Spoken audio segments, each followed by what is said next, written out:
Om Shanti 1 February 2025 साकार मुरलीर मुख्य point रे बाबा कहते मिठे बच्चे तुम आत्मा मानकर स्वधर्म है शांति देश है शांतिधाम तुम्हें शांत स्वरूप आत्मा अट से तुम्हें केबे हेले शांति मागी पारिबो नाही।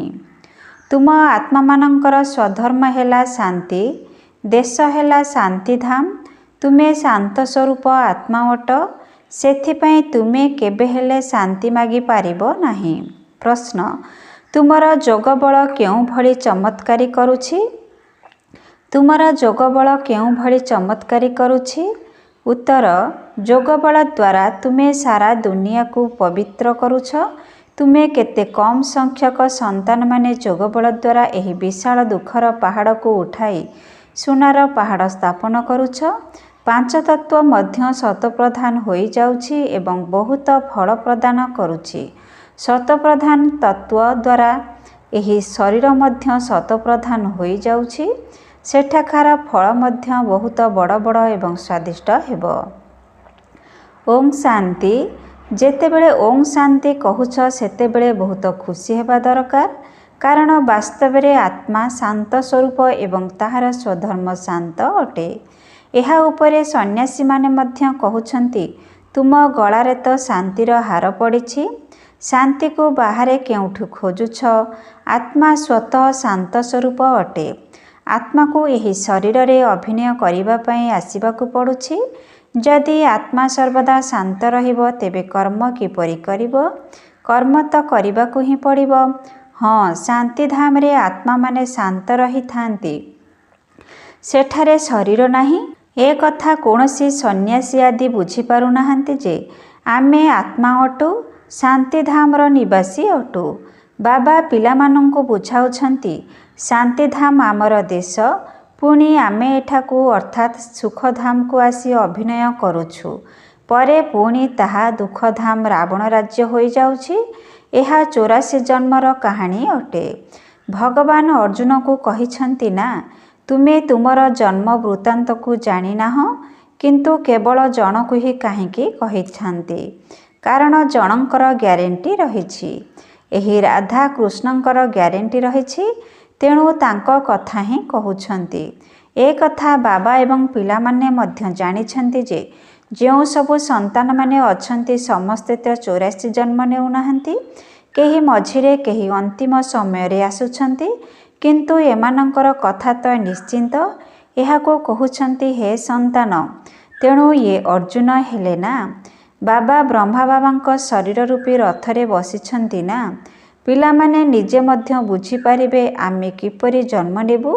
जदि सेवा न करिबो तेबे सत्य जुग नुआ दुनिया रे प्रथमे किपरि आसीबो। जो माने पछरे जन्म नेबे सेमानंकर एते श्रेष्ठ भाग्य किपरि हेबो। सेमानक पाई तो नुआ पुरुणा होई जिवो ना। मु सेही मानक पाई कहूछि जो मानकु तुमे माने मध्य जानिछ, सेमाने आरंभरु आसीबे। तुमे माने मध्य जानिछ मामा बाबा 84 जन्म नेउछंती, एथिरे कुमारका जनक मध्य अछंती। एमानंक सदृश्य जो माने महारथी अछंती सेमाने मध्य 84 जन्म नेउछंती। जे सेवा करुनाहांती से निश्चिंत किछि जन्म परे आसीबे। सेमाने भाबुछंती आमे तो फेल होई जिबु, तेणु पछरे आसीबु।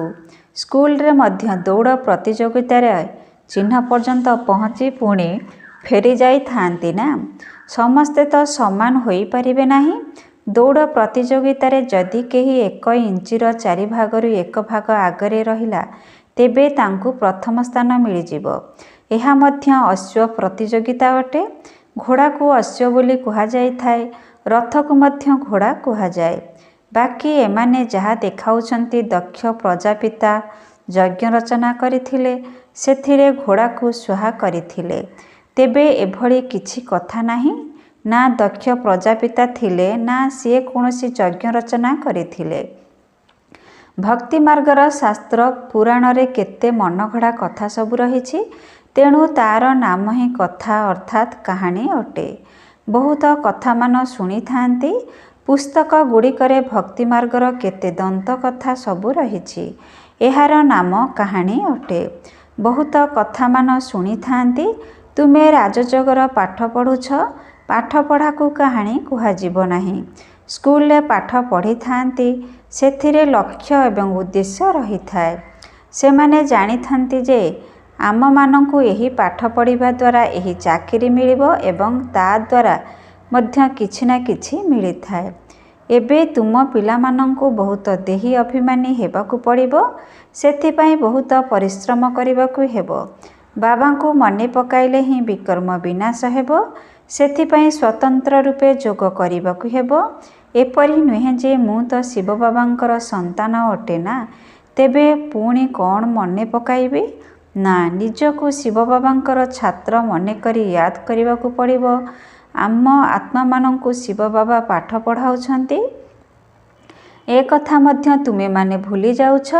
ଶିବ ବାବା ଏକମାତ୍ର ଶିକ୍ଷକ ଅଟନ୍ତି, ଯିଏକି ସୃଷ୍ଟିର ଆଦି ମଧ୍ୟ ଅନ୍ତର ରହସ୍ୟକୁ ବୁଝାଉଛନ୍ତି, କିନ୍ତୁ ଏ କଥା ମନେ ରହୁନାହିଁ। ପ୍ରତ୍ୟେକ ସନ୍ତାନ ନିଜ ମନକୁ ପଚାରିବା ଉଚିତ ଯେ ଆମେ କେତେ ସମୟ ବାବାଙ୍କ ସ୍ମୃତିରେ ରହୁଛୁ। ଅଧିକ ସମୟ ତ ବାହ୍ୟମୁଖତାରେ ଯାଉଛି। ତେବେ ଏହି ଯୋଗ ହିଁ ମୁଖ୍ୟ ଅଟେ।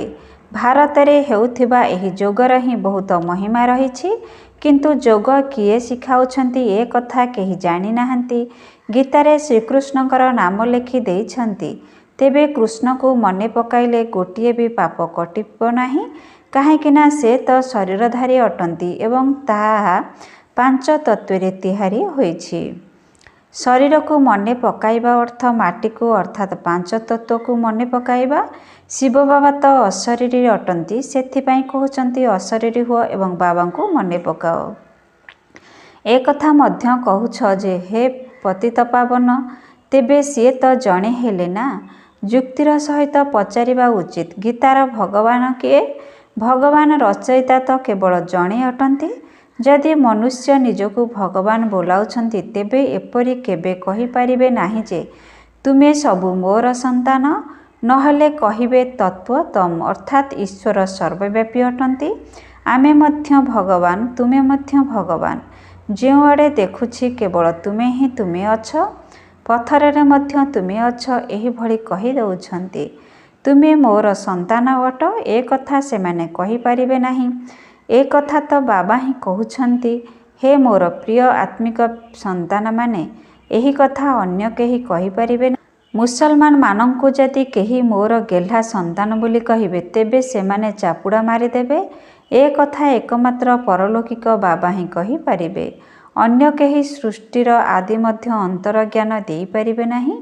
ଏକମାତ୍ର ନିରାକାର ବାବାଙ୍କ ବିନା 84 ଜନ୍ମର କାହାଣୀ ଅଥବା ସିଡ଼ିର ରହସ୍ୟ କେହି ବୁଝାଇ ପାରିବେ ନାହିଁ। ତାହାର ଅସଲି ନାମ ହେଉଛି ଶିବ। ମନୁଷ୍ୟମାନେ ତ ଅନେକ ନାମ ରଖିଦେଇଛନ୍ତି, ଅନେକ ଭାଷା ରହିଛି, ତେଣୁ ନିଜ ନିଜର ଭାଷାରେ ନାମ ରଖି ଦେଉଛନ୍ତି। ଯେପରି ବମ୍ବେରେ ବବୁଲନାଥ କହୁଛନ୍ତି, କିନ୍ତୁ ସେମାନେ ଏହାର ଅର୍ଥକୁ ବୁଝିପାରୁନାହାନ୍ତି। ତୁମେ ଜାଣିଛ ଯେ ସେ କଣ୍ଟାରୁ ଫୁଲ କରିଥାନ୍ତି।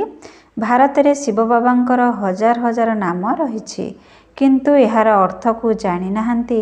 ବାବା ପିଲାମାନଙ୍କୁ ହିଁ ବୁଝାଉଛନ୍ତି। ସେମାନଙ୍କ ମଧ୍ୟରୁ ବାବା ମାତାମାନଙ୍କୁ ସବୁଠାରୁ ଆଗରେ ରଖିଛନ୍ତି।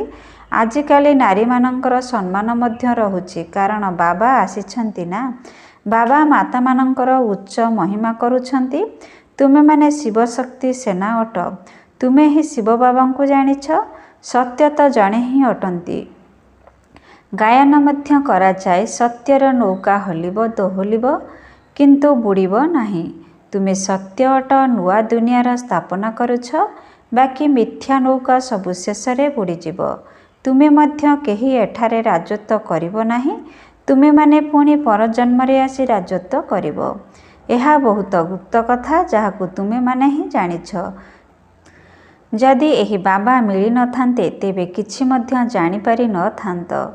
ଏବେ ତୁମେମାନେ ସବୁ କଥା ଜାଣୁଛ। ଇଏ ହେଲେ ଯୁଧିଷ୍ଠିର, ଯିଏକି ପିଲାମାନଙ୍କୁ ଯୁଦ୍ଧଭୂମିରେ ଠିଆ କରିଛନ୍ତି। ଏହା ହେଉଛି ନନ୍ ଭାଉଲେନ୍ସ ଅର୍ଥାତ୍ ଅହିଂସକ ଯୁଦ୍ଧ। ମନୁଷ୍ୟମାନେ ମାରପିଟକୁ ହିଂସା ବୋଲି ଭାବି ନେଉଛନ୍ତି। ବାବା କହୁଛନ୍ତି ପ୍ରଥମ ଏବଂ ମୁଖ୍ୟ ହିଂସା ହେଲା କାମ ବିକାରର। ସେଥିପାଇଁ କାମ ମହାଶତ୍ରୁ କୁହାଯାଇଥାଏ। ଏହା ଉପରେ ହିଁ ତୁମମାନଙ୍କୁ ବିଜୟୀ ହେବାକୁ ପଡ଼ିବ। ମୂଳ କଥା ହେଉଛି କାମ ବିକାର। ଯେଉଁମାନେ ପତିତ ସେମାନଙ୍କୁ ବିକାରୀ କୁହାଯାଏ। ସେମାନେ ବିକାରଗ୍ରସ୍ତ ହୋଇଯାଆନ୍ତି। କ୍ରୋଧୀମାନଙ୍କୁ ଏପରି କୁହାଯିବ ନାହିଁ ଯେ ଇଏ ବିକାରୀ ଅଟନ୍ତି। କ୍ରୋଧୀଙ୍କୁ କ୍ରୋଧୀ, ଲୋଭୀକୁ ଲୋଭୀ କୁହାଯିବ। ଦେବତାମାନଙ୍କୁ ନିର୍ବିକାରୀ କୁହାଯାଏ। ଦେବତାମାନେ ନିର୍ଲୋଭୀ, ନିର୍ମୋହୀ, ନିର୍ବିକାରୀ ଅଟନ୍ତି। ସେମାନେ କେବେ ବିକାରଗ୍ରସ୍ତ ହୋଇ ନଥାନ୍ତି। ତୁମମାନଙ୍କୁ କହୁଛନ୍ତି ବିକାର ବିନା ପିଲା କିପରି ଜନ୍ମ ନେବେ? ଦେବତାମାନଙ୍କୁ ତ ନିର୍ବିକାରୀ ମାନୁଛ ନା? ତାହା ହେଉଛି ନିର୍ବିକାରୀ ଦୁନିଆ। ଦ୍ୱାପର କଳିଯୁଗ ହେଲା ବିକାରୀ ଦୁନିଆ। ନିଜକୁ ବିକାରୀ, ଦେବତାମାନଙ୍କୁ ନିର୍ବିକାରୀ ବୋଲି କହୁଛ ନା? ତୁମେମାନେ ଜାଣିଛ ଆମେ ମଧ୍ୟ ବିକାରୀ ଥିଲୁ। ବର୍ତ୍ତମାନ ଦେବତାମାନଙ୍କ ଭଳି ନିର୍ବିକାରୀ ହେବାକୁ ଯାଉଛୁ। ଏହି ଲକ୍ଷ୍ମୀ ନାରାୟଣ ମଧ୍ୟ ଯୋଗବଳ ଦ୍ୱାରା ଏହି ପଦ ପାଇଥିଲେ, ପୁଣି ଏବେ ମଧ୍ୟ ପାଉଛନ୍ତି। ଆମେ ହିଁ ଦେବୀ ଦେବତା ଥିଲୁ। କଳ୍ପ ପୂର୍ବରୁ ଏହିପରି ରାଜ୍ୟଭାଗ୍ୟ ପ୍ରାପ୍ତ କରିଥିଲୁ, ଯାହାକୁ ଏବେ ହରାଇ ଦେଇଛୁ। ପୁନର୍ବାର ତାହା ବର୍ତ୍ତମାନ ପ୍ରାପ୍ତ କରିବୁ। ଯଦି ଏହି ଚିନ୍ତନ ବୁଦ୍ଧିରେ ରହିବ ତେବେ ମଧ୍ୟ ଖୁସି ରହିବ। କିନ୍ତୁ ମାୟା ଏହି ସ୍ମୃତି ଭୁଲାଇ ଦେଉଛି। ବାବା ଜାଣିଛନ୍ତି ଯୋଗର ଯାତ୍ରାରେ ସ୍ଥାୟୀ ହୋଇ ରହିପାରିବ ନାହିଁ। ଯଦି ତୁମେମାନେ ଅଚଳ ହୋଇ ଯୋଗ କରିବ ତେବେ ଜଲ୍ଦି କର୍ମାତୀତ ଅବସ୍ଥା ହୋଇଯିବ ଏବଂ ତୁମର ଆତ୍ମା ଘରକୁ ଫେରିଯିବ। କିନ୍ତୁ ନା, ପ୍ରଥମ ନମ୍ବରରେ ତ ବ୍ରହ୍ମା ଯିବେ, ପୁଣି ଶିବ ବାବାଙ୍କର ବରଯାତ୍ରୀ ରହିଛି। ବିବାହ ସମୟରେ ମାତାମାନେ ମାଠିଆରେ ଜ୍ୟୋତି ଜଳାଇ ନେଇଯାଇଥାନ୍ତି ନା? ଏହା ହିଁ ଏହାର ପ୍ରତୀକ ଅଟେ। ସାଜନ ଶିବ ବାବା ତ ସର୍ବଦା ଜ୍ୟୋତି ସ୍ୱରୂପ ଅଟନ୍ତି। ସିଏ ଆମର ଜ୍ୟୋତିକୁ ଜାଗ୍ରତ କରୁଛନ୍ତି। ବର୍ତ୍ତମାନର କଥା ହିଁ ଭକ୍ତି ମାର୍ଗରେ ଚାଲି ଆସୁଛି। ତୁମେମାନେ ଯୋଗବଳ ଦ୍ୱାରା ନିଜର ଜ୍ୟୋତିକୁ ଜାଗ୍ରତ କରୁଛ। ଯୋଗବଳ ଦ୍ୱାରା ତୁମେ ପବିତ୍ର ହେଉଛ। ଜ୍ଞାନ ଦ୍ୱାରା ଧନ ମିଳିଥାଏ। ପାଠପଢ଼ାକୁ ରୋଜଗାରର ପନ୍ଥା ବୋଲି କୁହାଯାଇଥାଏ ନା? ଯୋଗବଳ ଦ୍ୱାରା ତୁମେ ସ୍ୱତନ୍ତ୍ର ରୂପେ ଭାରତକୁ ଓ ସାଧାରଣ ଭାବେ ସାରା ବିଶ୍ୱକୁ ପବିତ୍ର କରୁଛ। ଏଥିରେ କନ୍ୟାମାନେ ବହୁତ ଭଲ ସହଯୋଗୀ ହୋଇପାରିବେ। ସେବା କରି ଉଚ୍ଚପଦ ପାଇବାକୁ ହେବ। ଜୀବନ ହୀରା ତୁଲ୍ୟ କରିବାକୁ ହେବ, କମ୍ ନୁହେଁ। ପିତା ମାତାଙ୍କୁ ଅନୁକରଣ କରିବାର ଗାୟନ ମଧ୍ୟ ରହିଛି। ମାତା ପିତା ଏବଂ ଅନ୍ୟାନ୍ୟ ଭାଇ ଭଉଣୀମାନଙ୍କୁ ଅନୁକରଣ କରିବା ଉଚିତ। ତୁମେ ପିଲାମାନେ ମଧ୍ୟ ପ୍ରଦର୍ଶନୀରେ ବୁଝାଇ ପାରିବ ଯେ ତୁମର 2 ଜଣ ପିତା ଅଛନ୍ତି, ଲୌକିକ ଏବଂ ପରଲୌକିକ। ଏଥିରେ ବଡ଼ କିଏ? ବଡ଼ ତ ନିଶ୍ଚିନ୍ତ ଭାବରେ ବେହଦର ପିତା ହିଁ ହେବେ ନା? ବର୍ଷା ଅର୍ଥାତ୍ ସମ୍ପତ୍ତି ତାଙ୍କଠାରୁ ମିଳିବା ଉଚିତ। ତେବେ ସିଏ ବର୍ଷା ଦେଇ ବିଶ୍ୱର ମାଲିକ କରୁଛନ୍ତି। ଭଗବାନ ବାଚ, ମୁଁ ତୁମମାନଙ୍କୁ ରାଜଯୋଗ ଶିଖାଉଛି, ପୁଣି ତୁମେମାନେ ପରଜନ୍ମରେ ବିଶ୍ୱର ମାଲିକ ହେବ। ବାବା କଳ୍ପ କଳ୍ପ ଆସି ଭାରତକୁ ବହୁତ ସମୃଦ୍ଧ କରୁଛନ୍ତି। ତୁମେମାନେ ଏହି ପାଠପଢ଼ା ଦ୍ୱାରା ବିଶ୍ୱର ମାଲିକ ହେଉଛ। ହଦ୍ ଅର୍ଥାତ୍ ଲୌକିକ ପାଠପଢ଼ାରୁ କ'ଣ ମିଳିବ? ଏଠାରେ ତୁମେମାନେ 21 ଜନ୍ମ ପାଇଁ ହୀରା ତୁଲ୍ୟ ହେଉଛ। ହଦ୍ ବେହଦର ପାଠପଢ଼ା ମଧ୍ୟରେ ରାତି ଦିନର ଫରକ ରହିଛି। ଏଠାରେ ତ ପିତା, ଶିକ୍ଷକ ଏବଂ ଗୁରୁ ଏକ ହିଁ ଅଟନ୍ତି। ତେଣୁ ପିତାଙ୍କ ସମ୍ପତ୍ତି, ଶିକ୍ଷକଙ୍କ ସମ୍ପତ୍ତି ଓ ଗୁରୁଙ୍କର ସମ୍ପତ୍ତି ସବୁକିଛି ଦେଉଛନ୍ତି। ବର୍ତ୍ତମାନ ବାବା କହୁଛନ୍ତି ନିଜର ଦେହ ସହିତ ସମସ୍ତଙ୍କୁ ଭୁଲିବାକୁ ହେବ। ନିଜେ ମରିଗଲେ ଦୁନିଆ ମରିଗଲା। ତୁମେମାନେ ବାବାଙ୍କର ପୋଷ୍ୟ ସନ୍ତାନ ହୋଇଗଲ। ବାକି କାହାକୁ ମନେ ପକାଇବ? ଅନ୍ୟକୁ ଦେଖି ମଧ୍ୟ ଯେପରି ଦେଖ ନାହିଁ। ଅଭିନୟ କରୁଛ କିନ୍ତୁ ବୁଦ୍ଧିରେ ରହୁନାହିଁ ଯେ ଏବେ ଆମକୁ ଘରକୁ ଯିବାକୁ ହେବ, ପୁଣି ଏଠାକୁ ଆସି ଅଭିନୟ କରିବାକୁ ହେବ। ଯଦି ଏହି କଥା ବୁଦ୍ଧିରେ ରହିବ ତେବେ ବହୁତ ଖୁସିରେ ରହିବ। ତୁମେମାନେ ଦେହ ଅଭିମାନ ଛାଡ଼ି ଦେବା ଉଚିତ। ଏହି ପୁରୁଣା ଜିନିଷକୁ ଏହିଠାରେ ହିଁ ଛାଡ଼ିବାକୁ ହେବ। ଏବେ ଘରକୁ ଯିବାକୁ ହେବ। ନାଟକ ପୂରା ହେବାକୁ ଯାଉଛି। ପୁରୁଣା ଦୁନିଆରେ ଏବେ ନିଆଁ ଲାଗିବ। ଅନ୍ଧର ପୁତ୍ର ଅନ୍ଧ। ସମସ୍ତେ ଅଜ୍ଞାନ ନିଦ୍ରାରେ ଶୋଇପଡ଼ିଛନ୍ତି। ମନୁଷ୍ୟମାନେ ତ ଏଠାରେ ଶୋଇଥିବା ମନୁଷ୍ୟ ଦେଖାଇଛନ୍ତି, କିନ୍ତୁ ବାସ୍ତବରେ ଏହା ଅଜ୍ଞାନ ନିଦର କଥା। ସେହି ନିଦରୁ ତୁମେମାନେ ଜାଗ୍ରତ କରୁଛ। ଜ୍ଞାନ ଅର୍ଥାତ୍ ଦିନ, ସତ୍ୟଯୁଗ। ଅଜ୍ଞାନ ଅର୍ଥାତ୍ ରାତି, କଳିଯୁଗ। ଏସବୁ ବହୁତ ବୁଝିବାର କଥା। ଝିଅମାନେ ବିବାହ କରିଲେ ମାତା ପିତା, ଶାଶୁ ଶ୍ୱଶୁର ଆଦି ମନେ ପଡ଼ିବେ। ତାଙ୍କୁ ମଧ୍ୟ ଏବେ ଭୁଲିବାକୁ ପଡ଼ିବ। ଏପରି ଯୁଗଳ ମଧ୍ୟ ଅଛନ୍ତି ଯେଉଁମାନେ ସନ୍ନ୍ୟାସୀମାନଙ୍କୁ ଦେଖାଇଥାନ୍ତି ଆମେ ଯୁଗଳ ହୋଇ ମଧ୍ୟ କେବେ ବିକାରଗ୍ରସ୍ତ ହୋଇନାହୁଁ। ଜ୍ଞାନ ରୂପକ ଖଣ୍ଡା ମଝିରେ ରହିଛି। ବାବା ନିର୍ଦ୍ଦେଶ ଦେଉଛନ୍ତି, ତେଣୁ ଆମକୁ ପବିତ୍ର ରହିବାକୁ ହେବ। ଦେଖ, ରମେଶ ଉଷା କେବେ ବି ପତିତ ହୋଇନାହାନ୍ତି। ଏହି ଡର ରହିଛି ଯେ ଯଦି ଆମେ ପତିତ ହେବୁ ତେବେ 21 ଜନ୍ମର ରାଜତ୍ୱ ସମାପ୍ତ ହୋଇଯିବ, ଦେବାଳିଆ ହୋଇଯିବୁ। ତେବେ କେହି କେହି ଫେଲ୍ ମଧ୍ୟ ହୋଇଯାଉଛନ୍ତି। ଗନ୍ଧର୍ବ ବିବାହର ନାମ ତ ଅଛି ନା? ତୁମେମାନେ ଜାଣିଛ, ପବିତ୍ର ହେଲେ ବହୁତ ଉଚ୍ଚପଦ ମିଳିବ। ଏହି ଗୋଟିଏ ଜନ୍ମ ସମ୍ପୂର୍ଣ୍ଣ ପବିତ୍ର ହେବାକୁ ପଡ଼ିବ। ଯୋଗବଳ ଦ୍ୱାରା କର୍ମେନ୍ଦ୍ରିୟ ଉପରେ ମଧ୍ୟ ନିୟନ୍ତ୍ରଣ ଆସିଯାଇଥାଏ। ଯୋଗବଳ ଦ୍ୱାରା ତୁମେମାନେ ସାରା ଦୁନିଆକୁ ପବିତ୍ର କରୁଛ। ତୁମେମାନେ କେତେ କମ୍ ସନ୍ତାନ, କିନ୍ତୁ ଏହି ଯୋଗବଳ ଦ୍ୱାରା ସାରା କଳିଯୁଗୀ ପାହାଡ଼କୁ ଉଠାଇ ସୁନାର ପାହାଡ଼ ସ୍ଥାପନ କରୁଛ। କିନ୍ତୁ ମନୁଷ୍ୟମାନେ ଏ କଥା ବୁଝିପାରୁନାହାନ୍ତି। ସେମାନେ ତ ଗୋବର୍ଦ୍ଧନ ପର୍ବତ ଚାରିପାଖରେ ପରିକ୍ରମା କରୁଛନ୍ତି। ବାବା ହିଁ ଆସି ସାରା ଦୁନିଆକୁ ସ୍ୱର୍ଣ୍ଣିମ ଦୁନିଆ କରୁଛନ୍ତି। ଏପରି ନୁହେଁ ଯେ କ'ଣ ସୁନାର ହିମାଳୟ ହୋଇଯିବ। ସେଠାରେ ତ ସୁନାର ଖଣି ଭର୍ତ୍ତି ହୋଇଯିବ। ପାଞ୍ଚତତ୍ତ୍ୱ ଶତପ୍ରଧାନ ରହିବ, ତେଣୁ ବହୁତ ଭଲ ଫଳ ମଧ୍ୟ ଦେବେ। ଶତପ୍ରଧାନ ତତ୍ତ୍ୱ ଦ୍ୱାରା ଏହି ଶରୀର ମଧ୍ୟ ଶତପ୍ରଧାନ ହୋଇଯିବ। ସେଠାକାର ଫଳ ମଧ୍ୟ ବହୁତ ବଡ଼ ବଡ଼ ସ୍ୱାଦିଷ୍ଟ ହେବ। ତା'ର ନାମ ହିଁ ହେଉଛି ସ୍ୱର୍ଗ। ତେବେ ନିଜକୁ ଆତ୍ମା ନିଶ୍ଚୟ କରି ବାବାଙ୍କୁ ମନେ ପକାଇଲେ ହିଁ ବିକାରରୁ ମୁକ୍ତ ହୋଇପାରିବ। ଦେହ ଅଭିମାନ ଆସିବା ଦ୍ୱାରା ବିକାରୀ ହୋଇଯାଉଛନ୍ତି। ତେବେ ଯୋଗୀମାନେ କେବେ ବି ବିକାରୀ ହେବେ ନାହିଁ। ଜ୍ଞାନ ବଳ ତ ଅଛି, କିନ୍ତୁ ଯୋଗୀ ନ ହୋଇଥିଲେ ପତିତ ହୋଇଯିବେ। ଯେପରି ପଚରାଯାଏ, ପୁରୁଷାର୍ଥ ବଡ଼ ନା ପ୍ରାରବ୍ଧ? ତେବେ କହନ୍ତି ପୁରୁଷାର୍ଥ ବଡ଼। ସେହିପରି ଏଥିରେ କହିବେ ଯୋଗବଳ ବଡ଼। ଯୋଗବଳ ଦ୍ୱାରା ହିଁ ପତିତରୁ ପାବନ ହେଉଛନ୍ତି। ଏବେ ତୁମେ କହୁଛ ଆମେ ବେହଦର ବାବାଙ୍କଠାରୁ ପାଠ ପଢ଼ିବୁ।